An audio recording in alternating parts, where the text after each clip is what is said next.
लगातार 3 बार मेरे हाथ पे डंडे पड़े। मुझे चिढ़ाकर राक्षस जैसे हंसने लगा, और फिर भी ये सब मेरी गलतफहमी। रात के वक्त पीकू के घर में उसके मम्मी पापा दरवाजा बंद करके चले गए। तभी एक बूढ़ा आदमी हाथ में डंडा लिए उसके पास आके बैठ जाता है।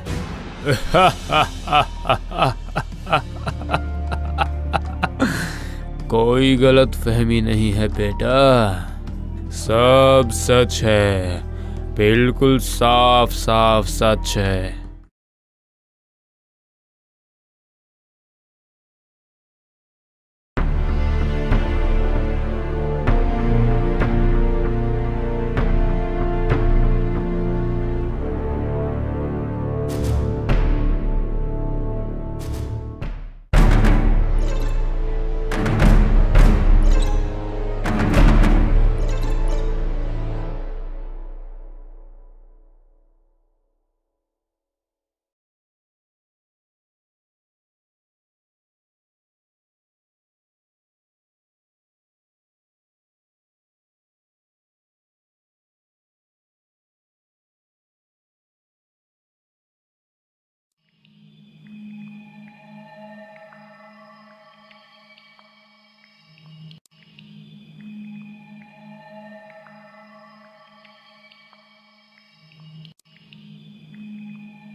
তারানাথ তান্ত্রিক একবার সুন্দরবনের একটি গ্রামে গিয়ে পৌঁছন এবং জানতে পারেন যে ওখানকার জমিদার বাড়িতে নাকি অস্বাভাবিক কিছু ঘটনা ঘটে চলেছে।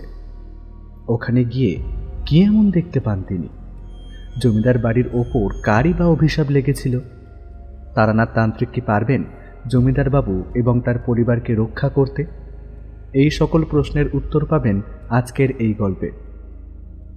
নমস্কার শ্রোতা বন্ধুরা, অন্ধকারের গল্পকথার সাম্রাজ্যে আপনাদের সকলকে স্বাগত। আমাদের আজকের নিবেদন লেখক রূপম রায়ের কলমে তারানাথ তান্ত্রিক ফ্যানফিকশন জমিদার বাড়ির অভিশাপ। গল্পের সূত্রধার এবং গল্প পাঠে শুভ। তারানাথের চরিত্রে পার্থ, অন্যান্য চরিত্রে রূপঙ্কর, সুকন্যা, দীপ্তিমান, অভিষেক, পূজা, কুণাল, নন্দিতা, খুশি, সঞ্চিতা ও শ্রেয়শ্রী। শুরু হতে চলেছে আজকের গল্প তারানাথ তান্ত্রিক ফ্যানফিকশন জমিদার বাড়ির অভিশাপ।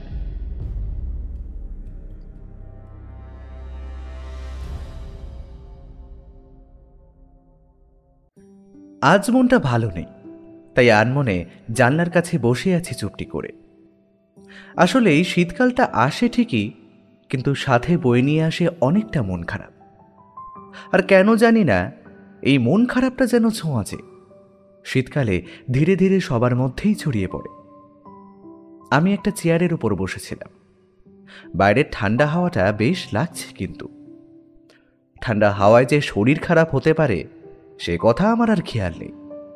সে যাই হোক, আমার খেয়াল না থাকলে কি হবে, গিন্নির তো আছে। সে তখন রান্নাঘর থেকে 2 পেয়ালা চা করে এইদিকেই এগিয়ে আসছিল। আমায় এই অবস্থায় দেখে বলল, হ্যাঁ হ্যাঁ, কবি হওয়া তো হবে না, তাও যে নিজের মনে একা একা কি ভাবো কি জানি। আমি বাইরের দিকে তাকিয়েছিলাম। গিন্নির কথায় ঘাড় ঘুরিয়ে বললাম, নাই হলাম কবি, সবই তো তোমার দয়ায়। কবি হতে গেলে যে মনে বিরহ লাগে। তুমি আমায় দুঃখ দাও কখন বলো? সবসময় তো ভালোবেসে আগলেই রাখো। এই জন্মে আর কবি হওয়া হলো না। থাক, হয়েছে। এটা ধরো, আর একটা গরম কিছু গায়ে চাপিয়ে আমায় উদ্ধার করো। তোমার ঠান্ডা লাগলে আমার জ্বালা কিন্তু বাড়বে বই কমবে না। আমি ওর হাত থেকে চায়ের পেয়ালাটা নিয়ে একটা চুমুক দিয়ে বললাম, এই শালটা একটু দাও তো, ঠান্ডাটা সত্যি জাঁকিয়ে পড়েছে। একটু বাইরে থেকে ঘুরে আসলে ভালো হয়, ঘরে আর মন টিকছে না। আজ তো রোববার, ছুটির দিন। সকাল সকাল বাড়িতে বসে না থেকে কিশোরী ঠাকুরপোকে নিয়ে একটু ঘুরেও তো আসতে পারো ঠাকুর মশাইয়ের বাড়ি থেকে। আর ওইদিকে তো যাও না অনেক দিন হলো। যাও, ঘুরে আসো, মনটা ভালো লাগবে। খারাপ কিছু বলেনি গিন্নি। সত্যি তারানাথের বাড়ির দিকে যাওয়া হয়নি অনেক দিন হলো। তাই হাতের পেয়ালার চাটা শেষ করে গায়ে জামাটা আর শীতের চাদরটা জড়িয়ে বেরিয়ে পড়লাম কিশোরীর মেস বাড়ির উদ্দেশ্যে। একসময় এই মেস বাড়িতে আমিও থাকতাম, কিন্তু বিয়ের পর এখনকার নতুন বাড়িটা ভাড়া নিয়েছি। পৌঁছে গিয়ে কাঠের সিঁড়িটা বেয়ে ওপরে উঠে গেলাম। ঘর খোলাই ছিল। আমি ভিতরে যেতেই কিশোরীকে দেখতে পেলাম। সেও দেখি আমার মতো শীতের পোশাক চাপিয়ে তৈরি হয়ে রয়েছে।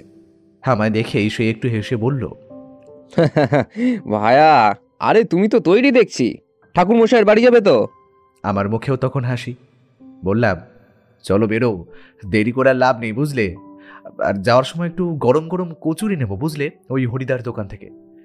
রবিবার বলে কথা, তারানাথের গল্প আর খাওয়া দাওয়া জমে যাবে, কি বলো? কিশোরী আর আমি বেরিয়ে পড়লাম তারানাথের বাড়ির উদ্দেশ্যে। পথে বেশ একটা লোক চোখে পড়ল না। পথ চলতে চলতে আমরা পৌঁছে গেলাম হরিদার দোকানে। প্রথমে চোখ দোকানের দিকে পড়তেই আমরা তো অবাক। সারা রাস্তা যেখানে শীতের জন্য ফাঁকা, লোক নেই সেই মতো। তারই মাঝে দেখি হরিদার দোকানে ভিড় জমেছে চা আর কচুরি খাওয়ার জন্য। বসার জায়গাগুলোও ভর্তি। লোক না হয় চা খাচ্ছে, আর না হয় হাতে শালপাতায় কচুরি। কিশোরী বলল, বসো না ভায়া, এক কাপ করে চা খেয়ে নি, শরীরটা গরম হোক, তারপর যাব ঠাকুর মশাইয়ের বাড়ি। আর কি করার, বসেই পড়লাম। এরই মধ্যে চা এসে হাজির।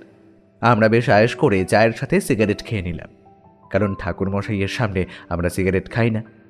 কিশোরী বলে উঠল, ভায়া, তারানাথের প্রিয় প্রাসিং শোয়ের প্যাকেটটা নিয়ে নি, সেটা ছাড়া তো গল্পের আসরখানায় জমবে না। একদম। আর আমি সাথে গরম গরম কচুরিটা নিয়ে নিই, কি বলো? কিশোরী খালি হেসে ওপারের দোকান থেকে পাসিং শোয়ের প্যাকেটটা কিনতে গিয়ে গেল। আমি বেশ কয়েকটা কচুরি নিয়ে নিলাম। গরম গরম কচুরির গন্ধই আলাদা। দোকান থেকে বেরিয়ে আমরা হাঁটা দিলাম মটলেনের দিকে। অল্প এগিয়ে আমরা চলে এলাম সেই চেনা পরিচিত বাড়ির গেটে। আমি এবার বাড়ির গেটে কড়া নাড়লাম। শব্দ পেয়ে চারিমা এসে দরজা খুলল। আমাদের দেখেই সে বলল, আরে কাকা বাবুরা যে, অনেকদিন যে এদিকে আসেননি, আসুন আসুন, ঘরে আসুন, বাবা বাড়ি আছেন।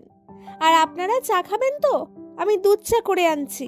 আরে চারিমা, তুমি অত ব্যস্ত হইও না, আমরা চা খেয়েই এলাম, তুমি এটা ধরো। বলে কচুরির পাতাটা তার হাতে তুলে দিয়ে বলল, গরম গরম কচুরি আছে, এটা নিয়ে আসো তো। তোমার তাড়া নেই মা, আস্তে আস্তে করো, আমরা ঘরে গিয়ে বসি। আমরা ঘরে গিয়ে বসলাম। কিছুক্ষণের মধ্যে চারিমা এসে আমাদের আনা কচুরি আর ছোলার ডাল দিয়ে গেল। আজ সকালের খবরের কাগজে দেখা একটা ঘটনা মনে পড়ে গেল। তাই বললাম, আচ্ছা ভাই কিশোরী, বলছি আজকের হরিণমারির ওই খবরের কাগজে দেখেছ? বাঘটা নাকি পরপর আশেপাশের গাঁ থেকে মানুষ তুলে নিয়ে যাচ্ছে। আর তার উপর তো সেদিন নাকি ডিঙি নৌকায় আক্রমণ করে এক জেলেকে তুলে নিয়ে গেছে। ভাবো একবার। কিশোরী দেখি তখন গরম গরম কচুরিতে একটা কামড় বসিয়ে বসল। আহা, হরিদার দোকানের কচুরিটা কি স্বাদ গো ভায়া, যেন অমৃত। এর কাছে কোথায় লাগে তোমার ওই মানুষ খেকো সুন্দরবনের বাঘ। তারানাথ ঘরে প্রবেশ করল। আমি বললাম, তা ঠাকুরমশাই, আপনার শরীরের খবর কি? তারানাথ একটু হাসল, বলল, আর শরীর, বেঁচে থাকাটাই সব থেকে বড় লড়াই এই জীবনে। নিজে ভালো থাকার থেকে অপরকে ভালো রাখো, এটাই হলো জীবনের মূল মন্ত্র। তাই বুড়োর কথা মনে পড়ে শুধু রবিবারে? তা বেশ ভালো, তোমরা আসো, আমার বেশ ভালোই লাগে। যৌবনে যে লোকটা কত পথে পথে ঘুরে বেরিয়েছে, সেই বুড়ো বয়সে ঘরেই পড়ে থাকে। তারানাথ এবার একটু দীর্ঘশ্বাস ফেললেন, বললেন, কত পথ, কত জঙ্গল একা পায়ে ঘুরে বেরিয়েছি। শ্মশানে বসে সাধনা করেছি, কত সাধুসঙ্গ লাভ করেছি, তার শেষ নেই। তাই জীবনে আমার বেশি চাওয়া পাওয়া নেই। আমি আমার জীবনের সব মুহূর্তে আনন্দ লাভ করেছি, তাই আর এখন হাহুতাশ করি না। আমি বুঝলাম তারানাথের মন ততটা ভালো নেই। সে তার পুরনো স্মৃতি ঘেঁটে কিছু অজানা কারণে কষ্ট পাচ্ছে। ঘরটা একটু থমথমে হয়ে আসছিল, তাই তারানাথ বোধ করি সেটা বুঝতে পেরে বলল, তা বাবু কিশোরী, তুমি কি যেন বলেছিলে ওই সুন্দরবনের কথা? তারানাথ পাশের ঘরে ছিল। এই ঘরে আসার সময় কিশোরীর কথাটা শুনতে পেয়েছিল বোধ করি, তাই বলল, কিশোরী, তুমি তো অফিসে চাকরি করো, রোজ বাসে করে যাও, মাস শেষে বেতন পাও। তবে সুন্দরবনের মানুষের তো সেটা উপায় নেই। তাদের তো জীবিকার জন্য ওই নির্ভর করতে হয় নদীতে মাছ ধরা আর জঙ্গলের মধু সংগ্রহ। তার মতো কঠিন কাজ আর হয় না। আর তাতে যদি জঙ্গলে বাঘের আক্রমণ ঘটে, তাতে বেচারা খেটে খাওয়া মানুষগুলো কি করবে বলো? সত্যি, আজকাল সবাই শুধু সুন্দরবনকে বাইরে থেকে দেখে, ঘুরতে যায়। সেখানকার মানুষের জীবন সম্পর্কে তারা ভাবতে আগ্রহী নয়। সে যাই হোক, কিশোরী তারানাথকে বলল, আপনি ওসব ছাড়ুন। এই হরিদার দোকানের গরম কচুরি এনেছি, এটা সদ্ব্যবহার করুন। ঠান্ডা হলে ভালো লাগবে না কিন্তু। আমার মন তখন অন্যদিকে, কারণ তারানাথ সুন্দরবনকে নিয়ে যখন কথা বলছেন, তখন একবার খোঁচা দিয়ে দেখাই যাক না সে ওই দিকে গেছে কিনা, বা সুন্দরবনকে ঘিরে ওনার কিছু অভিজ্ঞতা আছে কিনা। তাই আমি জিজ্ঞেস করলাম, আচ্ছা ঠাকুরমশাই, আপনি কোনোদিন সুন্দরবন গেছেন?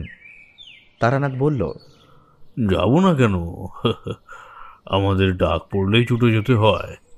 কিন্তু সে আগের সুন্দরবন কি আর আগের মতো আছে? এখন যাতায়াতের কত সুবিধা রয়েছে। মানুষ নৌকো করে ঘুরতে যাচ্ছে, ব্যবসা করতে যাচ্ছে। কিন্তু আগে যে সময়ের কথা বলছি, তখন কয়লার ইঞ্জিন চলতো। এখন তো অত মনে থাকে না, তবে যতটা মনে আছে বলছি শোনো। কিন্তু আগে এই কচুরিয়ের পর্ব শেষ করে যেমন বলা তেমন কাজ। খাওয়া দাওয়া শেষ করে আমরা আবার বসলাম নিচের তক্তপোষটার ওপর, আর তারানাথ ওর আরাম কেতারায়। উনি বললেন, দাঁড়াও, গড়গড়াটা আগে সেজে আনি। সঙ্গে সঙ্গে কিশোরী ওর পকেট থেকে একটা পাসিংশোর প্যাকেট বার করে তারানাথের হাতে দিল। সেটা পেয়ে তারানাথ তো বেজায় খুশি।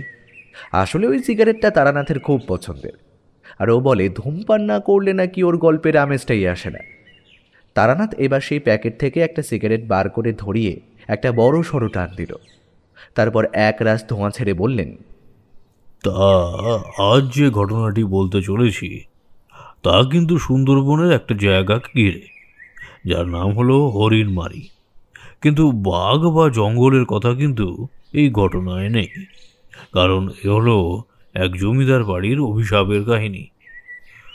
ওই বাড়ি এখনো তোমরা সেখানে গেলে দেখতে পাবে, কিন্তু সে জায়গা এখন পরিত্যক্ত। সে যাই হোক, সুন্দরবনের প্রাকৃতিক সৌন্দর্যের বর্ণনা কিন্তু সবই পাবে এই অভিজ্ঞতায়। বাঘ নেই বলতেই আমার মনটা কেমন খারাপ হয়ে গেল।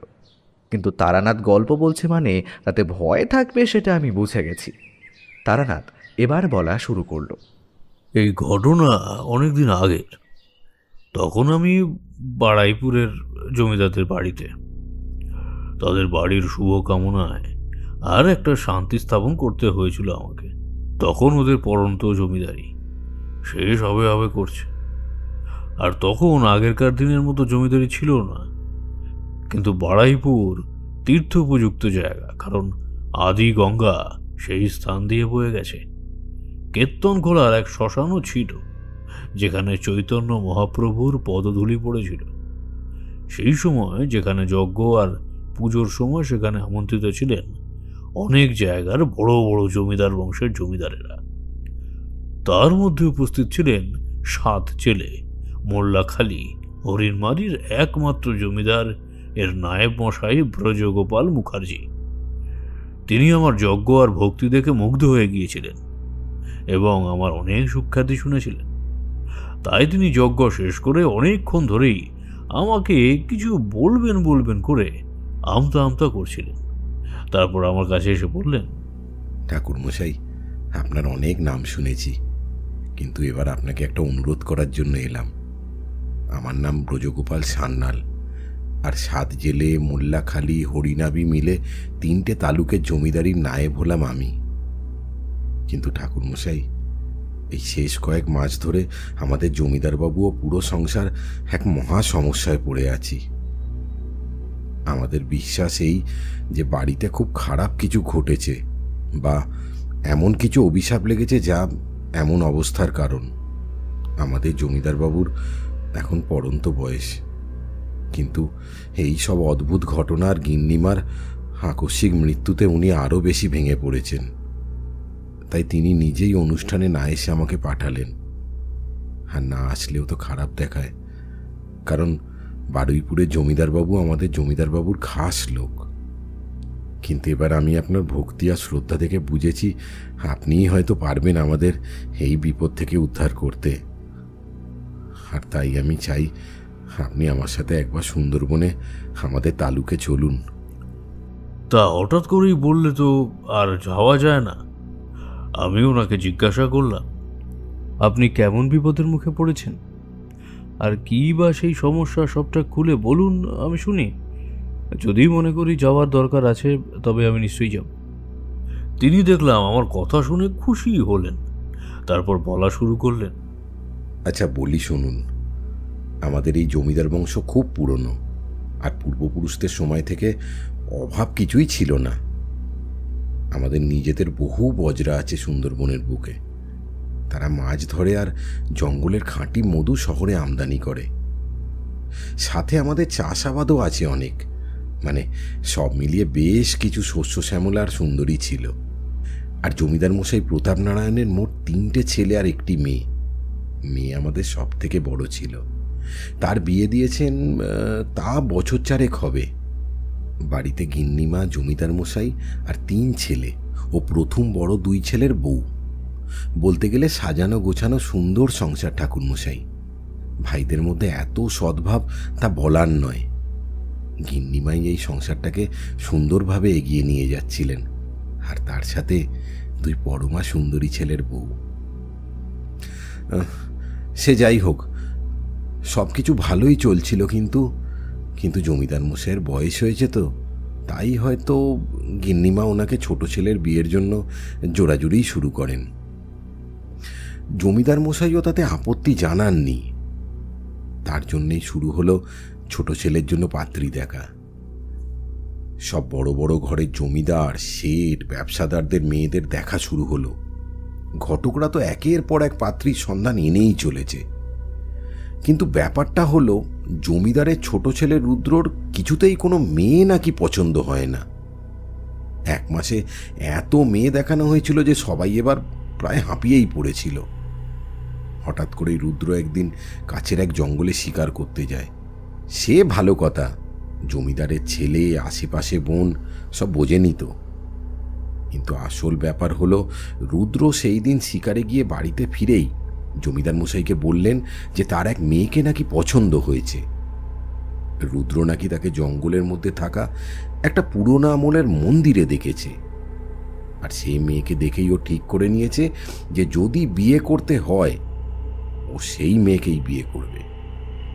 জমিদার মশাইও আপত্তি করেননি, কারণ ছোট ছেলের সবসময় তার কাছে বেশি আদরের। আর তাই তিনি খোঁজ পাঠান সেই মন্দিরের। সেখানে জমিদার মশাইয়ের লোক যায় এবং জানা যায় যে এই মেয়েটি একটি অনাথ মেয়ে। মন্দিরের এক বৃদ্ধ পূজারী, বোধহয় তার কেউ হন, তাই উনি মেয়েটিকে কোলে পিঠে মানুষ করেছেন। ভাবুন ঠাকুরমশাই, কোথায় জমিদার ব্যবসাদার মেয়ের সম্বন্ধ আসছিল রুদ্রর জন্য, আর কোথায় এক অনাথ মেয়ে। কিন্তু জমিদার মশাই ও তার বাড়ির সবাই যখন এই মেয়েটিকে দেখতে যান, তারা সেই মেয়েটির এত রূপ দেখে মোহিত হয়ে পড়েন। সত্যিই মেয়েটা ছিল পরমা সুন্দরী, যেমন তার দুধে আলতা রং আর তেমনি তার সুন্দর 2 চোখ। তাই আর বেশি দিন সময় নিলেন না, খুব ধুমধাম করে বিয়ে হলো রুদ্র আর সেই মেয়েটি। মেয়েটির নাম ছিল নিশা। জমিদার বাড়িতে তখন আনন্দের মরশুম চলছে যেন। একদিকে ছোট ছেলের বিয়ে, অন্যদিকে জমিদার বাবুর বড় ছেলে স্ত্রী তখন সন্তান সম্ভবা। সব কিছু তখন স্বপ্নের মতো সুন্দর লাগছিল ঠাকুরমশাই। কিন্তু হঠাৎ করে কিছুদিন চলার পর কিসের যে কুদৃষ্টি পড়ল জমিদার বাড়িতে, তা একমাত্র ঈশ্বরই জানেন। প্রথমে তেমন কিছু হয়নি, ঘটনার সূত্রপাত হয় এক অশুভ ইঙ্গিত দিয়ে।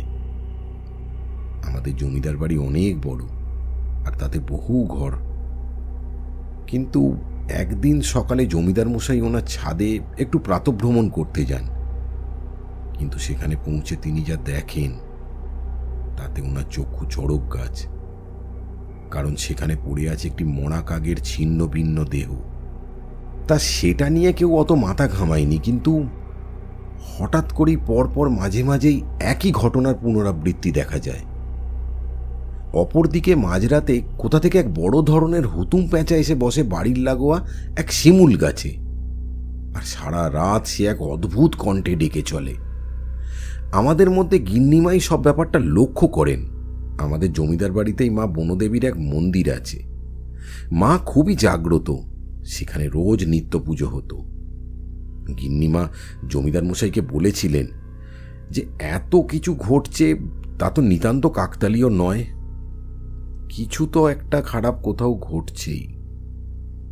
কিন্তু সব কিছু বোঝার আগেই একদিন সকালে চোখ উল্টে মাথা মুড়িয়ে পড়ে থাকা গিন্নিমার বিভৎস আর আর নিথর মৃতদেহ উদ্ধার করি আমরা। এতটা নির্দয় আর নির্মম সে মৃত্যু তা বলে বোঝাতে পারবো না। তারপর থেকেই জমিদার বাড়িতে শুরু হয় নানা রকমের ভৌতিক উপদ্রব। কি বলবো আপনাকে আমি, দিনে যে রোদে কাপড় শুকোতে দেওয়া থাকে তা যেন কেউ মাটিতে নোংরায় ফেলে দেয়। হঠাৎ করেই রান্নাঘর থেকে বাসন পড়ে যাওয়ার শব্দ, তারপর রাত বিরুতে সবারই কিছু না কিছু কারণে ভয় পাওয়া।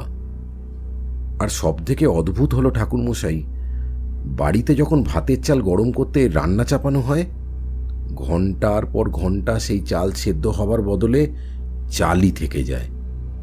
এত কিছু সব ঘটনা ঘটছে। আর এই মাত্র 5 দিন আগে আমাদের বাড়ির সব থেকে পুরনো চাকর রামুরও মৃত্যু দেখতে পাই। ওই গিন্নিমা যেভাবে মারা গিয়েছিলেন ঠিক সেভাবেই। আর জমিদার মশাইও ভেতরে ভেতরে ভেঙে পড়েছেন জানেন ঠাকুরমশাই। আমি আর আমার পরিবার 3 পুরুষ ধরে এই জমিদারির নায়েব থেকেছি। তাই এই জমিদার বাড়ির এই অবস্থা দেখে আমারও মন কাঁদে ঠাকুরমশাই। তাই আমি আপনাকে নিয়ে যেতে চাই আমাদের জমিদার বাড়িতে। আমার বিশ্বাস পারলে আপনিই পারবেন এই বিপদ থেকে আমাদের উদ্ধার করতে। এতগুলো কথা বলে থামলেন আমার সামনে বসা সেই নায়েব মশাই। আমি সবটা শুনে বুঝলাম এ কোনো সাধারণ ঘটনা নয় বা সাধারণ অভিশাপও নয়, কারণ যদি এত কিছু সত্যি হয়ে থাকে তাহলে আরো বড় ধরনের বিপদ অপেক্ষা করে আছে সেই বাড়ির মানুষদের জন্য। কেন জানি না আমার মন বারবার এটাই বলছিল উনি সত্যিই ভেঙে পড়েছিলেন। তাই আমি নায়েব মশাইকে আশ্বাস দিয়ে বললাম, আচ্ছা, আমার তন্ত্রশিক্ষা আর গুরুদেবের আদেশ সবসময় বিপদে পড়া মানুষদের উপকার করতেই ব্যবহৃত হয়, সুতরাং আমি যাব আর চেষ্টা করব আপনাদের এই বিপদ থেকে রক্ষা করতে, যদি মা বনদেবী সদয় হন। আর এই সুযোগে সুন্দরবনটাও একবার আমার ঘোরা হয়ে যাবে, কি বলেন? আমার কথা শুনে নায়েব মশাই এবার একটু খুশি হলেন আর বললেন, ঠিক আছে ঠাকুরমশাই, তাহলে আমরা কাল সকাল সকালই বেরিয়ে যাব হরিণমানির উদ্দেশ্যে। আপনাকে যে কি বলে ধন্যবাদ দেব বুঝে উঠতে পারছি না। আমি শুধু বললাম, মা বনদেবীকে ডাকুন নায়েব মশাই, বাঁচালে মাই উদ্ধার করবেন। জয় মা। সুন্দরবনের নাম আমি আগেও শুনেছিলাম, অমন ভয়ানক জায়গা। শুনেছি সেখানে রাতে নাকি বাঘ নৌকা থেকে মানুষ তুলে নিয়ে যায়। এত বড় বড় কুমির ডাঙায় রোদ পোহায় তা বলবার নয়। ছাগলের মতো দলে দলে চড়ে বেড়ায় হরিণ। জলে ভেটকি, ইলিশ, ভাঙড়, চিংড়ি তো আছেই, আর যেসে চিংড়ি না, একজন গোটা চিংড়ি একা খেয়ে শেষ করতে পারে না। মাঝি আর জেলেরা নাকি কাঁকড়ার খোলার ভাত খায়, এতই বড় বড় সেই কাঁকড়ার আকার। কিন্তু দোষ ওই একটাই, তখন সুন্দরবনের পথ সহজ ছিল না। পরের দিন নায়েব মশাইয়ের সাথে গাড়ি করে পৌঁছলাম স্টেশনে। আমাদের যাত্রা প্রারম্ভ হলো। কয়লার ইঞ্জিনে চড়ে চললাম ক্যানিংয়ের পথে। রেলগাড়ি খুব পাতলা এদিকে, আজ একটা আবার কাল সকালে অন্য ট্রেন। ক্যানিংকে কেন্দ্র করে তখন মাতলার বুকে গড়ে উঠেছে বড় ঘাঁটি। বাণিজ্যিক লেনদেন সব তখন চলে ওই বন্দর দিয়ে। তখন নদীতে বড় বড় স্টিমার, পালতোলা নৌকো ছোট নৌকা সব লিকলিক করতো সেই বন্দরে আর জমজমাট মাছ বাজারে। আমরা ততক্ষণে বিকেল হতে হতে মাতলার পাড়ে পৌঁছে গেছি। জমিদারের নিজস্ব বড় বাজার এসেছিল না এবার আমাকে নিতে। নায়ব মশাই কিন্তু সবসময় আমার কোনো অসুবিধা হচ্ছে কিনা খোঁজ নিচ্ছিলেন। মাতলায় ভাঙড় খালি যেতেই দুপুর গড়িয়ে গেল। জল ভ্রমণ চোখ ভরে দেখার মধ্যে এক আনন্দ আছে।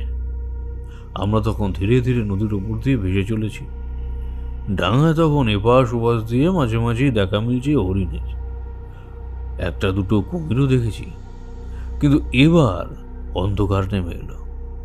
আমার তেমন কোনো কাজ না থাকায় নায়ব মশাইয়ের সঙ্গে এটা ওটা নিয়ে কথা হচ্ছিল। বাজরা ডাঙায় নোঙর ফেলতে এবার বুঝলাম আমরা হরিণমারি পৌঁছে গেছি। নায়ব মশাই এবার বললেন, চলুন ঠাকুর মশাই, এবার এগোনো যাক, আমাদের গাড়ি তৈরিই আছে। বাবা, সত্যি নেমে দেখি সামনে ঘোড়ার গাড়ি দাঁড়িয়ে আছে। তা উঠে পড়লাম। আসলে সুন্দরবন দিনেও যতটা সুন্দর, রাতে তার সৌন্দর্য যেন বহু গুণ বৃদ্ধি পায়। রাতের অন্ধকারে যখন গাড়ি এগিয়ে চলছিল তখন আশপাশটা কতটা নিঝুম আর শান্ত অনুভব করতে পারছিলাম। শুধু ঝিঝিয়ের ডাক আর মাঝে মাঝে গাছের থেকে ভেসে আসছিল রাত জাগা পাখির ডাক। গাড়ি কিছুক্ষণের মধ্যেই যে বাড়িতে প্রবেশ করলো তা এক পেল্লায় বড় বাড়ি। দেখেই বোঝা যাচ্ছে এটা জমিদার বাড়ি। দোতলা, বেশ বড় ধরনের বাড়ি। বাড়ির চারপাশে ছড়িয়ে রয়েছে এদিক ওদিকে শুধু নানা ধরনের গাছ, আর সেই গাছগুলোর মাঝে রয়েছে পাথর বেছানো পথ। ঢোকার সময় খেয়াল করেছিলাম বাইরে প্রকাণ্ড ধরনের ফলক, আর তার দুই পাশে দুটো স্তম্ভ, তার উপর বড় বড় দুটো বাঘের মূর্তি গড়া রয়েছে। আর তা পেরিয়ে বাগান আর সামনে বড় দরজা পেরিয়ে যেতেই দুজন দারোয়ান এসে দরজা খুলে দিল। বড় সিংহ দরজা পেরিয়ে প্রবেশ করলাম সেই বড় ধরনের আদ্যিকালের একটা বসার ঘরে। যে ঘরে আমাদের বসানো হয়েছে তার চারিদিকে শুধু দামি দামি আসবাব, ফুলদানি পরিপাটি করে সাজানো। আরও দেখলাম হরিণের শিং এবং হাতির দাঁতের তৈরি কত শত আসবাব। আমি বুঝলাম এই জমিদার বাড়ির অবস্থা বেশ ভালো।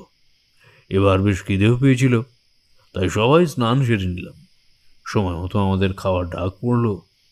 সেই খাবার টেবিলে যা সব এলাহি আয়োজন তা দেখে আমি অবাক হয়ে গেছি, কারণ সামনে সাজানো রয়েছে গরম গরম ধোঁয়া ওঠা ভাত, তারপর মাছের মাথা দিয়ে বিউলির ডাল, আরও 3 রকম ভাজা, কাতলা মাছের কালিয়া, চিংড়ির মালাইকারি, আর শেষ পাতে খাসির মাংস, আর ওই মিষ্টি, চাটনি, পাঁপড়, এসব তো আছেই।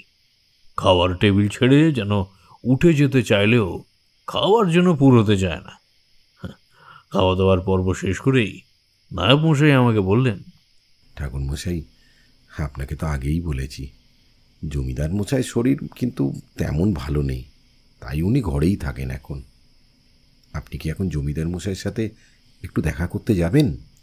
কেন নয়, এখনই চলো। আসল যে কাজের জন্য এখানে আসা সেটা আগে দরকার। আমি এবার নায়ব মশাইয়ের সাথে সাথে ওপরের দোতলার একটা দক্ষিণের ঘরের দিকে এগিয়ে গেলাম। বেশ বড় ধরনের আর সাজানো গোছানো ঘর। ঘরের মধ্যে এক বড় জানালার পাশে আরামকে দাঁড়ায় উল্টো পিঠ করে বসেছিলেন একটি মানুষ। ঘরে গিয়ে নায়ব মশাই ডাকলেন, জমিদার মশাই, ও জমিদার মশাই, দেখুন কে এসেছেন। মানুষটি এবার আমাদের দিকে উঠে দাঁড়ালেন। বয়স আন্দাজ 50 বছর হবে, কিন্তু তার শরীর এতটা ভেঙে পড়েছে যে তাতে ওনাকে আরও বয়স্ক বলে মনে হচ্ছে। আমি হাত জোড় করে প্রণাম জানালাম। উনিও স্বল্প প্রণাম জানিয়ে আমাকে বসতে দেখিয়ে বললেন, আচ্ছা, আপনি তারানাথ চক্রবর্তী ঠাকুর। নায়েব মশাই আমায় আপনার সব কথা বলেছেন, আর আমাদের বর্তমান অবস্থার কথা আপনি আশা করি জানেন। আপনার যে এতটা কম বয়স হবে আমি তা আন্দাজ করিনি, কিন্তু সে যাই হোক, আমার এখন একটাই চিন্তা, এই বিপদের দিনে আমাদের পরিবারকে এই বিপদ থেকে উদ্ধার করুন ঠাকুরমশাই। আর যে পেরে উঠছি না। প্রথমে আমার গিন্নি পরমা, তারপর আমাদের চাকর রামুর অকস্মাৎ মৃত্যু। আমি মেনে নিতে পারছি না। আগে তো এমনটা কিছুই ছিল না ঠাকুরমশাই। হঠাৎ করে রুদ্রর বিয়ের পরে কি যে হলো কে জানে। একের পর এক বিপদ ঘটেই চলেছে এই বাড়িতে। আমার তো এবার ভয় হচ্ছে আমার ছেলে আর তাদের বউদের নিয়ে, কারণ বড় বৌমা এখন সন্তান সম্ভবা। এবার আপনি কিছু করুন ঠাকুরমশাই। উনি এতটা কাতরভাবে কথাগুলো বলছিলেন যে আমি কি বলবো বুঝতে পারছিলাম না। তাই বললাম, আচ্ছা জমিদার মশাই, আপনার বাড়িতে অদ্ভুত ঘটনার ব্যাপারে আমি সব কিছু শুনেছি, বুঝলেন, কিন্তু আপনার স্ত্রী কিভাবে মারা গেলেন সেটা আমায় একটু বলবেন? তিনি যেন কথাটা শুনেই উত্তেজিত হয়ে বললেন, হ্যাঁ হ্যাঁ ঠাকুরমশাই, বলছি। রুদ্রর বিয়ে তখন মোটে 4-5 দিন হয়েছে। ছেলে আমার জমিদারির ব্যবসা সামলাতে মাঝে মাঝেই শহরে যায়। সেদিন রাতের বেলা আমি আর পরমা একসাথে শুয়েছিলাম, কিন্তু হঠাৎ করেই মাঝরাতে পরমা আমায় যেন ডেকে বলল, কি গো শুনছো? ছোট ছেলের ঘরের দিক থেকে কিরম যেন একটা অদ্ভুত শব্দ শুনতে পেলাম। আমিও তখন গভীর ঘুমে আচ্ছন্ন ছিলাম, তাই আর কান দিইনি। কিন্তু ঠাকুরমশাই, ওটাই যে আমার সবচেয়ে বড় ভুল ছিল, কারণ সেই দিন আমার গিন্নি পরমা সেই শব্দের উৎস জানার জন্য ঘর ছেড়ে বেরিয়েছিল। কিন্তু সকালে আমাদের চাকর রামুই ওর গিন্নিমার নিথর দেহটা উদ্ধার করে ঠাকুরমশাই। সে যাই হোক, তারপর আমি একদমই ভেঙে পড়েছি। দুঃখের কথা আর কাকে বলবো। কিন্তু তার ঠিক 1 সপ্তাহের মধ্যে ঠিক এমনভাবেই রামুর মৃত্যু ঘটল। আসলে ছোট থেকে এই রামু কাকাই আমায় কোলে পিঠে করে বড় করেছিলেন। বয়স হয়েছিল বটে, কিন্তু দুজনের অকস্মাৎ মৃত্যু আমার মনে দোলা দিয়ে গেছে। আমার বিশ্বাস এ বাড়িতে কিছুর অভিশাপ লেগেছে। আপনি এবার আমাদের রক্ষা করুন ঠাকুরমশাই, রক্ষা করুন। আমি বুঝলাম ওনার মন আবার খারাপের দিকে যাচ্ছে। এখন তাই উঠে পড়লাম বাড়ির বাকি সবার সাথে দেখা করতে। বাড়ির বড় বৌমা, মেজ বৌমা, বড় ছেলে, মেজ ছেলে সবার সাথেই দেখা হলো, কিন্তু দেখা হলো না জমিদার মশাইয়ের ছোট ছেলের সাথে, কারণ সে কাজের উদ্দেশ্যে শহরে গেছে। কিন্তু ছোট বউটির সঙ্গে কথা বলে আমার ঠিক সুবিধার মনে হলো না, কারণ আমায় দেখেই সে বলল, নায়েব মশাই, এ আপনি কাকে ধরে এনেছেন? এখন আধুনিক যুগে থেকে আপনারা এইসব কুসংস্কার আর সাধুতে বিশ্বাস করেন? এরা তো বেশিরভাগ সবই হয় ভণ্ড। এনাকে তাড়িয়ে দিন। আর ভবিতব্যে যা লেখা আছে তা খণ্ডাবে কে শুনি? যা হওয়ার সব হবে। এখন আসুন আপনারা। আমি কিন্তু তখন কিছু বলিনি, কিন্তু তার কথার মধ্যে কিছু একটা অসংলগ্ন মনে হলো। নায়েব মশাই বারবার আমার কাছে ক্ষমা চেয়ে বললেন, আপনি কিছু মনে করবেন না ঠাকুর, ওই ছোট বউয়ের কথা এরকমই। বাবা মায়ের শিক্ষা পায়নি তো, সবার সাথে এমনভাবেই কথা বলে। ছোট দাদাবাবু যে কী দেখে ওকে বিয়ে করলো তা ভগবান ছাড়া আর কেউই জানে না ঠাকুরমশাই। আপনি ক্ষমা করে দিন ঠাকুরমশাই। আমি তখন ওসব নিয়ে মাথা ঘামাতাম না, কে কি বলল, কিন্তু এই বাড়িতে কিছু একটা ঘটেছে সেটা আমি বুঝতে পারছিলাম। সেদিন তেমন কিছু ঘটেনি, কিন্তু কেন জানি না রাতের বেলা আমার ঘুম আসছিল না। কিন্তু রাতের মধ্যে যে এত বড় কাণ্ড হয়ে যাবে এই বাড়িতে তা আমি আশা করিনি। সেদিন বেশ গভীর রাতে চারিদিক যেন সেই বাড়ির অদ্ভুত নিস্তব্ধতায় ভরে উঠল। এমনটা কেন হচ্ছে সেটাও বুঝতে পারলাম না। মাঝেই চারপাশের দিকটা ভালো করে দেখে নিতে লাগলাম ঘরে বসে। আমি উঠে বসলাম, মৃদু মৃদু বাতাসের জন্য পুকুর ধারে জানলাটা খোলাই রেখেছিলাম। হঠাৎ করে সেদিক দিয়ে একটা দমকা বাতাস এসে দড়াম শব্দ করে বাড়ি মারল জানলাটার দিকে। আর সাথে সাথেই এক শরীরে রক্ত জল করা চিৎকার, আর সাথে সাথে নিচে বাড়ির মানুষের মধ্যে কেন জানি না চিৎকারের রোল পড়ে গেল। জমিদারের বড় বৌমা পরিত্রায় চিৎকার করছে আর বলছে, ও মেজো, মেজো, এ কি হলো রে তোর? তুই তুই এমন করছিস কেন? আমায় বল। আরে মেজো, মেজো আমায় বল, আমি তোর বড়দি, ওঠ না। এই মেজো, মেজো, এই মেজো, এরকম করিস না। এই মেজো, তোমরা কে কোথায় আছো? তাড়াতাড়ি তাড়াতাড়ি এসো, মেজোকে দেখো, ও কেমন করছে। কে কোথায় আছো তোমরা? তাড়াতাড়ি এসো এদিকে। আমি তৎক্ষণাৎ নিচে নেমে এলাম সেই চিৎকার শুনতে পেয়ে। জমিদার মশাইয়ের মেজো বৌমার এই রাতে কোনো বিপদ হলো না তো? নিচে নেমে দেখি একই চোখের সামনে জমিদার মশাই এর মেজো বৌমা কেমন জানি এক জায়গায় বসে আছে, আর তাকে ঘিরে রয়েছে বাড়ির সবাই। আর মেয়েটার মুখ দিয়ে শুধু গোয়ানির আওয়াজ হচ্ছে। মেয়েটাকে এরা অনেকজন মিলেও চেপে ধরে রাখতে পারছে না। সে কেমন জানি না অদ্ভুত সব আচরণ করছে, পাগলের মতো ভুলভাল বকছে, চুল টানছে, চোখগুলো লাল আর ফুলে উঠেছে, আর তার শরীরের মধ্যে যেন অনেক শক্তি। সে হাত পা ছুঁড়ছে। কিন্তু হঠাৎ এক মুহূর্তের মধ্যে যেন দেখতে পেলাম এই মেয়ের চারিদিকে যেন এক কালো বলয়, আর মুখে এক অমানবিক পৈশাচিক অদ্ভুত হাসি। এ কি দেখে ফেললাম? এমন কি কখনো হতে পারে? কোনো মেয়ের শরীরের মধ্যে হঠাৎ করেই অপদেবতার লক্ষণ? কিন্তু কিন্তু এও কিভাবে সম্ভব? চারিদিকের সবাই ততক্ষণে কান্না জুড়ে দিয়েছে। রাতের লোকজন আওয়াজ পাবে না তাই আর লোক জড়ো হলো না। জমিদার মশাই আমার দিকে এগিয়ে এসে বললেন, আমার বৌমাকে বাঁচান ঠাকুর মশাই, ওর কি হলো? আপনি রক্ষা করুন ওকে, ওকে রক্ষা করুন। আমি তৎক্ষণাৎ মেয়েটার দিকে এগিয়ে গেলাম। ঝুঁকে পড়ে ওর কপালের ঠিক মধ্যখানে নিজের বুড়ো আঙুলটা বসিয়ে দিয়ে চোখ বন্ধ করে মন্ত্র পড়ে নিলাম। তারপর সব চুপচাপ, কোনো কথাই নেই। সবাই চেয়ে আছে আমার দিকে। এবার নিজের গলায় একটা তাবিজ ছিল, তখন সঙ্গে সঙ্গে সেটা ছিঁড়ে আমি সেটা মেয়েটার মাথায় ঠেকালাম। মেয়েটা এতক্ষণ খুব ছটফট করছিল আর অদ্ভুত একটা ভারী আর ভয়ানক গলায় বলছিল, তোরা যাকে আমি ভাবছিস আমি সে নই। আমাকে আহ্বান করা হয়েছে তোদের বংশ শেষ করে দিতে। কিন্তু মেয়েটার মাথায় তাবিজ ঠেকানোর পর ও অজ্ঞান হয়ে পড়ে গেল। আর সাথে সাথেই আমি একটা সুতো দিয়ে সেই তাবিজ তার হাতে বেঁধে দিলাম। তারপর জমিদার মশাইয়ের দিকে এগিয়ে গেলাম আর বললাম, আপনার মেজ বৌমা এখন বিপদমুক্ত।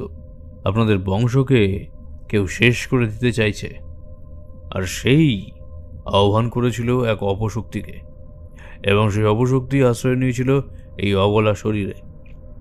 ওকে ঘরে নিয়ে যান, শুইয়ে দিন, আর ওর হাতে থাকা ওই তাবিজ যেন কেউ ভুল করেও না খোলে, তবে ওর সমবিপদ।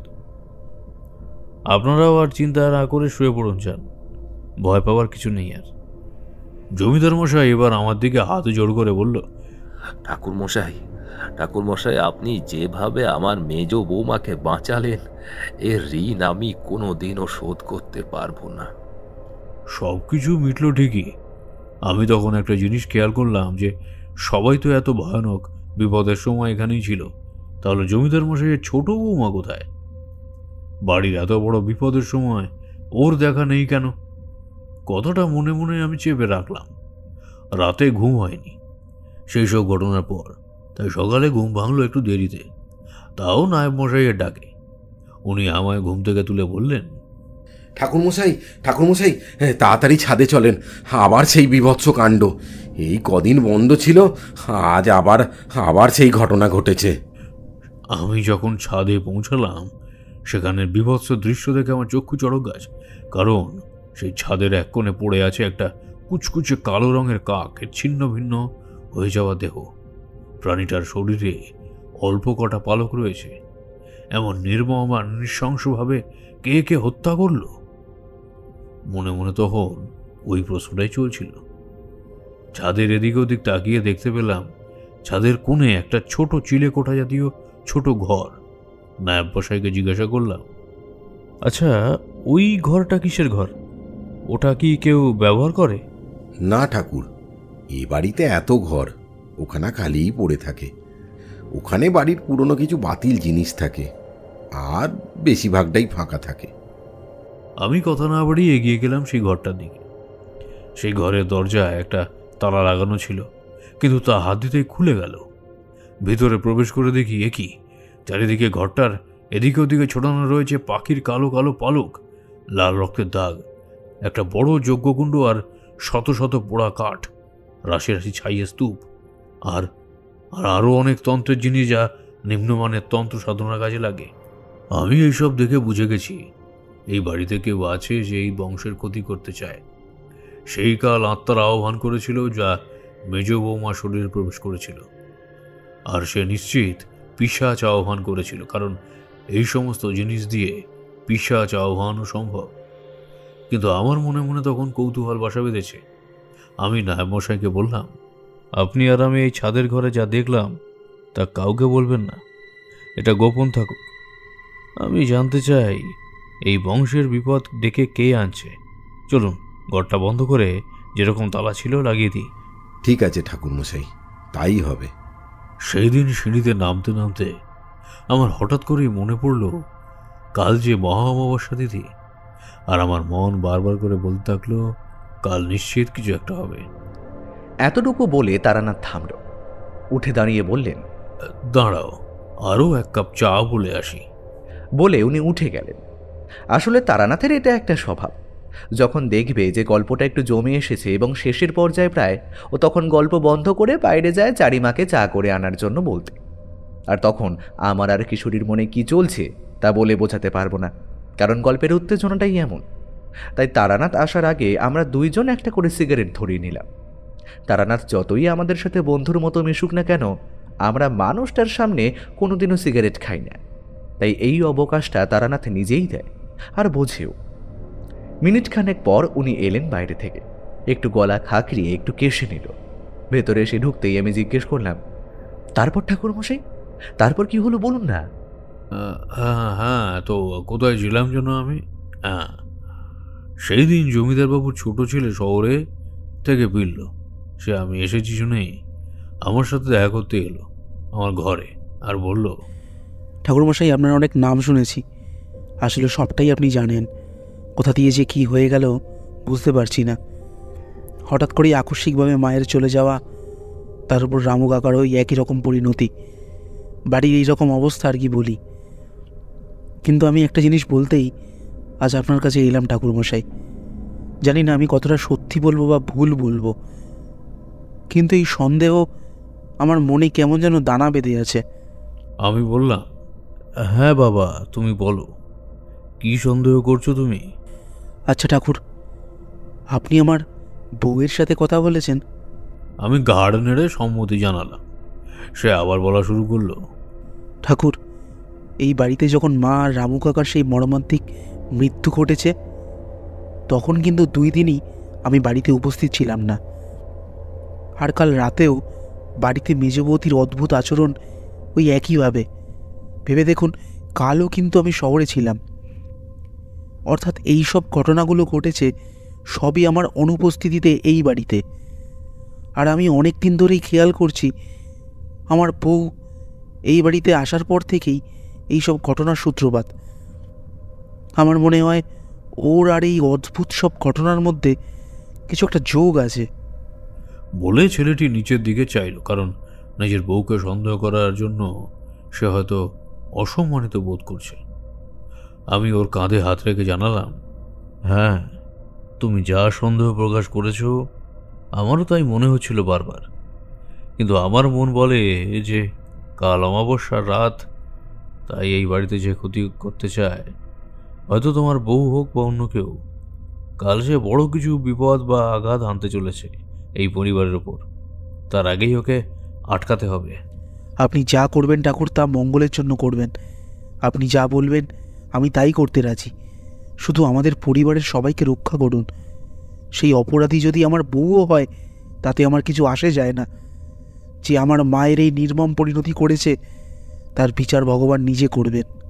রুদ্র, তুমি একটা কাজ করো, বাড়ির সবাইকে কাল আবার কাজে যাচ্ছ বলে শহরে যাওয়ার ভান করো এবং চলে যাও, কিন্তু রাতে আবার ফিরে এসো। আমরা কাল তাহলে সবটা বুঝতে পারবো আর জানবো কে এই সব ঘটা করছে। রুদ্রর সাথে আরও কিছু কথা হলো আমার, তারপর সে ঘর থেকে বেরিয়ে গেল। আমি এবার শুধু অপেক্ষা করে বসে রইলাম কাল অমাবস্যা রাতের জন্য, কারণ আমার মন বলছে সেই রাতেই ঘটতে চলেছে এক মহাবিপদ এই পরিবারের উপর। জমিদার বাড়িতে সেদিন রাত নামল, নিঝুম, তারপর অমাবস্যার রাত। আমি মনে মনে প্রস্তুতি ছিলাম। সবাই তখন খাওয়া দাওয়া সেরে শুয়ে পড়েছে। রাত বাড়তে লাগলো। এবার ধীরে ধীরে সময় এগোচ্ছে। এমন সময় হঠাৎ করেই উপরের ছাদের দিক থেকে কেমন একটা শব্দ শুনতে পেলাম। তারপর স্পষ্ট গলায় কারো কিছু ফিসফিস করে বলা কথা ভেসে আসতে লাগলো। আমি বিছানা ছেড়ে উঠে পড়লাম। এবার তারপর আমি যখন বাইরের ঘরে বেরিয়ে এলাম, বুঝলাম শব্দটা আসছে ছাদের দিক থেকে। কিন্তু নায়েব মশাই যে বলেছিলেন ওদিকে কেউ থাকে না। আমি এগিয়ে চললাম সেই দিকে। সিঁড়ি দিয়ে উঠতে উঠতে বুঝতে পারছিলাম এটা স্পষ্ট মন্ত্র উচ্চারণ। কোনো চেনা মহিলা কণ্ঠে সেই মন্ত্র ভেসে আসছে। আমি আস্তে আস্তে দাঁড়ালাম, গিয়ে সেই সকালের দেখা চিলেকোঠার ঘরটার সামনে। দরজা খোলা, কিন্তু ভিতরে যেতেই যা বিভৎস দৃশ্য আমার চোখে পড়ল, তাতে তাতে যে কারো শরীরে রক্ত হিম হয়ে যাবে। কারণ সেখানে মেঝেতে চলছে একটা যজ্ঞকুণ্ড, তার চারপাশে ছড়িয়ে ছিটিয়ে রাখা তন্ত্রের বহু সাধনা জিনিস। আর সেই যজ্ঞের আগুনের পেছনে যে লাল শাড়ি পরিহিতা মহিলা, সে আর কেউ নয়, জমিদার মশাইয়ের ছোট বৌমা। এই লাল শাড়ি পরতে আমি কাপালিক ভৈরবীদের ছাড়া কাউকে দেখিনি। আমি ঘরে প্রবেশ করেই বললাম, তবে তুই সেই পাপী নারী যে এই পরিবারের উপর বিপদ ঘনিয়ে এনেছিস? তুই তাহলে সেই শয়তান যার জন্য মৃত্যু ঘটেছে জমিদার মশাইয়ের, গিন্নির আর রামুর? কি দোষ করেছে এই নিরীহ পরিবার যে তুই ওদের এইভাবে শাস্তি দিচ্ছিস? আমার কথা শুনে সে বলে উঠল, কি দোষ করেছে? কি দোষ? সেটা তোর না জানলেও হবে, ভণ্ডতান্ত্রিক। আজ তুই আমাকে দেখে ফেলেছিস সাধনা করতে, তাই তোর আজ শেষ দিন এই পৃথিবীতে।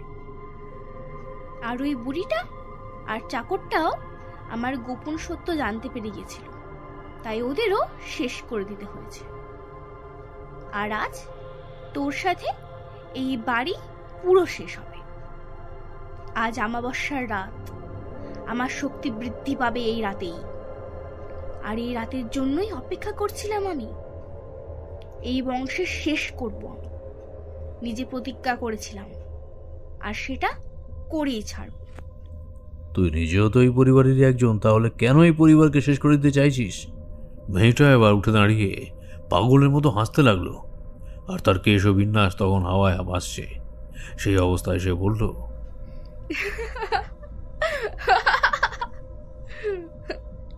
না না, এই পরিবারের কেউ আমার নয়। আমি তো এসেছি এই বাড়িতে থাকা সবার উপর অভিশাপ ঘনিয়ে আনতে। আমি সবাইকে একে একে শেষ করে দেব। তাতে জমিদার বুঝতে পারবে যে আপনজন হারানোর কষ্টটা কেমন হয়। সে আবার পুরো বাড়ি কাঁপিয়ে হেসে উঠল। এমন সময় নিচের সবাই হয়তো সজাগই ছিল, কারণ রুদ্রকে আগেই বলা ছিল সে ফিরে আসবে। চিৎকার আর হাসির শব্দ শুনতে পেয়ে ছাদের উপর থেকে ধেয়ে এলো বাড়ির সবাই। রুদ্র আর জমিদার পাশে এলেন আগে, তার সাথে জমিদারের বড় ছেলে, মেজ ছেলে আর মেজ বউ। রুদ্র ঘরে প্রবেশ করেই বলল, পিশাচিনী, তুই তাহলে শেষ করে দিয়েছিলি আমার মাকে আর রামু কাকাকে। আমি তোকে আমার থেকেও বেশি ভালোবেসেছিলাম, আর তুই আমায় এই প্রতিদান দিলি। শেষ করে দিতে চাইছিলি এই পরিবারের সবাইকে। কেন কেন করলি এমন? কেন আমাদের বিশ্বাস ভেঙে ছাড়খাড় করে দিলি? মেয়েটির এইসব কথায় যেন কোনো ভ্রুক্ষেপই নেই। সে জ্বলন্ত আগুনে একটা পাখির পালক ফেলে দিয়ে বলল, আচ্ছা, তোরা জানিস না তাহলে কেন আমি প্রতিশোধ নিতে এসেছি? সেটা তোদের ওই বুড়ো জমিদারকে জিজ্ঞাসা কর। এই বাড়িতে কাজ করতো হারু, সেই ছিল আমার বাবা। কাজের সময় বাবাকে সাপে কাটে। ওই শয়তান জমিদার আমার বাবাকে বাঁচাতে পারত, কিন্তু ও বাঁচায়নি। তিলে তিলে কষ্ট পেয়ে মারা গেছে আমার বাবা, শুধুমাত্র ওই জমিদারের জন্য। আমি ওর পরিবারকে শেষ করে দেব বড় হয়ে। ছোটবেলায় তা মনে মনে প্রতিজ্ঞা করে রাখি, তাই তন্ত্রবিদ্যা শিখি। এই বাড়ির সবাইকে একেবারে শেষ করে দেব আমি, কেউ বাঁচাতে পারবে না। এমন সময় জমিদারের বড় ছেলে বলে উঠল, হারু কাকাকে বাবা নিজে গাড়ির ব্যবস্থা করে হাসপাতালে নিয়ে যায়, কিন্তু পথে যেতে যেতে তার মৃত্যু হয়। বাবা নিজের যথাসাধ্য চেষ্টা করেছিলেন। সেই মেয়েটা চিৎকার করে উঠল, মিথ্যা, আবার মিথ্যা। সে যাই হোক, আজ তোদের বাড়ির সবাইকে শেষ না করে দেওয়া অবধি আমার শরীর জ্বালা কমবে না। আর আমার সত্যি তোরা জেনে গেছিস, তাই তোদের সবাইকে আজ আমি শেষ করে দেব। এই বলে সে যজ্ঞের আগুনে কিছু একটা আহুতি দিল, আর সঙ্গে সঙ্গে আগুন প্রায় ছুঁয়ে গেল ঘরের ছাদ। চারিদিকে খালি ভেসে আসতে লাগলো সেই মেয়েটির শব্দ। জমিদার মশাই ততক্ষণে মাটিতে বসে পড়েছেন, কারণ পুরনো কথা মনে পড়ে যাওয়া আর সেই চাকরকে না বাঁচাতে পারার গ্লানির জন্য। কিন্তু আমি ততক্ষণে বুঝে গেছি এই মেয়ের শরীরে চলছে প্রতিশোধের আগুন। ও নিজে শেষ হয়ে যাবে, কিন্তু ওদের বংশের শেষ দেখেই ছাড়বে। এমন সময় আমি বললাম, আপনারা সবাই বেরিয়ে যান ঘর থেকে, তাড়াতাড়ি, আমি ওকে দেখছি। আপনাদের কোনো ক্ষতি আমি হতে দেব না। আমি সেই স্থানে দাঁড়িয়ে নিজেকে বেঁধে ফেললাম গাত্রবন্ধন মন্ত্র দ্বারা। আমি জানি ওর ক্ষমতা নেই আমার এই বন্ধন মন্ত্র অতিক্রম করে আমার ক্ষতি করার। এবার বাড়ির সবাই ঘর ছেড়ে বেরিয়ে যাওয়ার চেষ্টা করতেই তারা বুঝতে পারলো তাদের পা যেন পাথর হয়ে জমে গেছে। তারা শত চেষ্টা করেও সেখান দিয়ে এক চুলও নড়তে পারছে না। আমি এবার নিজের মনের মধ্যে এক মন্ত্র পড়লাম, আর সঙ্গে সঙ্গে সেই ছোট বউয়ের আশেপাশের জায়গায় তারই যজ্ঞকুণ্ডের থেকে আগুন বেরিয়ে ওর চারিদিকে এক অগ্নি বলয় সৃষ্টি করলো। আমি সঙ্গে সঙ্গে মায়ের নাম করে বাড়ির সবার মাথায় হাত বুলিয়ে দিতেই সবাই এর সেই পায়ের আষাঢ় ভাব কেটে গেল। ততক্ষণে জমিদার মশাই অজ্ঞান হয়ে গেছেন। সেই ছোট বউ তখন রাগে ফোঁস করছে আর আমায় বলছে, তুচ্ছ তান্ত্রিক, আমার পথে বাধা দিস না। ওদের শেষ আমি করেই ছাড়বো, তারপরে আমারও বাজার তাগিদ ফুরিয়ে যাবে। ওদের নিয়ে আয়, শেষ করে দেব ওদের সবাইকে। জমিদার মশাইকে ততক্ষণে তার ছেলেরা ধরাধরি করে ছাদের খোলা হাওয়ায় নিয়ে গেছে। আমি তৎক্ষণাৎ সেই মেয়েটির উদ্দেশ্যে কিছু একটা বলতে যাব, রুদ্র পেছন থেকে বলে উঠল, ডাইনি, তোর বাঁচার কোনো অধিকার নেই। এই পৃথিবীতে তোর মতো পাপী থাকলে আরও মানুষের প্রাণ যাবে। ঠাকুরমশাই, আপনি ওকে ছাড়বেন না, শেষ করে দিন ওই পিশাচিনীকে। আমি জানতাম রুদ্র সত্যি কথা বলছে। এমন সময় হঠাৎ করে কোথা থেকে আস্তে আস্তে সিঁড়ি দিয়ে ধীরে ধীরে পা ফেলে এগিয়ে আসছিল হাঁপাতে হাঁপাতে এক নারী মূর্তি। সে তখনও সন্তান সম্ভাবনা। ওর কপালে তখন লাল সিঁদুর, আর রাগে ওর চোখ মুখ যেন ফুলে উঠেছে। কিন্তু আশ্চর্যের ব্যাপার হলো ওর হাতে একটা বড় ত্রিশূল। সে আর কেউ নয়, এ হলো জমিদার মশাইয়ের বড় ছেলের বউ, যে সন্তান সম্ভাবা ছিল। তাকে দেখে আমার তখন মা কালীর কথা মনে পড়ে গেল। সেই সময় আমরা সাক্ষী হলাম এমন এক অভিজ্ঞতার, তা কেউ কোনোদিনও ভুলতে পারবে না। সে তার হাতের ত্রিশূলটা ছুঁড়ে মারল ছোট বউয়ের দিকে। সঙ্গে সঙ্গে সেটা বিঁধে গেল তার শরীরে।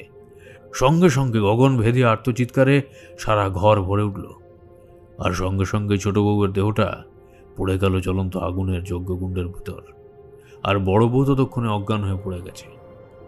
আমি তৎক্ষণাৎ সবাইকে বললাম, তোমরা যত তাড়াতাড়ি পারবে এই বাড়ি ছেড়ে বেরিয়ে যাও, কারণ মা তোমাদের নিজে রক্ষা করেছেন। আর আমি জানি এই ছোট বউয়ের মৃত্যু ঘটেছে, কিন্তু তার আত্মা সবসময় থাকবে অতৃপ্ত। তাই আমি ওকে এই ঘরের ভিতরেই বেঁধে রেখে দিয়ে এসেছি। তোমরা সবাই যত তাড়াতাড়ি সম্ভব এই বাড়ি ছেড়ে চলে যাও। আমার কথা মতো বড় বউকে সঙ্গে করে সবাই বেরিয়ে গেল সেই বাড়ি ছেড়ে। আমি আমার মন্ত্রের দ্বারা বেঁধে ফেললাম সেই ছেলেকোঠার ঘরটা। তারপর চারিদিকে গঙ্গা জল ছড়িয়ে দিলাম। এবার ওই দরজার তালা লাগিয়ে বেরিয়ে এলাম। আর কেউ ওই বাড়ির মুখ হয়নি। সেই স্থান থেকে অনেক দূর জমিদার মশাইয়ের ছেলেরা আর একটা বাড়ি বানায়, কিন্তু কেউই ওই পুরনো জমিদার বাড়ির দিকে যাওয়ার চেষ্টা অবধি করেনি। তারপর থেকেই ওই জমিদার বাড়ি এখন পরিত্যক্ত, কেউ আর সেই স্থানে যায় না। সুন্দরবনের কাছে হরিণমারির ওই অভিশপ্ত জমিদার বাড়ির কথা সবাই জানে, কিন্তু সেই সব ঘটনার পর সেই জমিদার বাড়িতে আর কোনো বিপদ হয়নি। কিন্তু পরে খবর পাই বড় বৌমার কোল আলো করে অপরূপ সুন্দরী দেবী গুণসম্পন্না এক কন্যা সন্তানের জন্ম হয়েছে। আজও সেই বিভৎস অভিজ্ঞতার কথা মনে পড়লে আমার গা শিউরে ওঠে। হে কিশোরী। আমি এবার তাড়াতাড়ি উঠে পড়লাম, বললাম, ঠাকুরমশাই, এত সুন্দর একটা গল্প উপহার দেওয়ার জন্য আপনাকে অনেক ধন্যবাদ। আমরা পরের সপ্তাহে আবার আসব। এখন তো বেলা হয়েছে, সঠিক সময়ে বাড়ি না পৌঁছলে গিন্নি যে চটে আবার লাল হয়ে যাবে।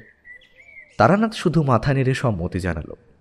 আমরা যখন ওর ঘর ছেড়ে বেরিয়ে যাচ্ছি তখন চোখে পড়ল একটা মৃদু হাসি যেন লেগেই আছে তারানাথের গালে। আমি আর কিশোরী এবার বাড়ির পথ ধরলাম।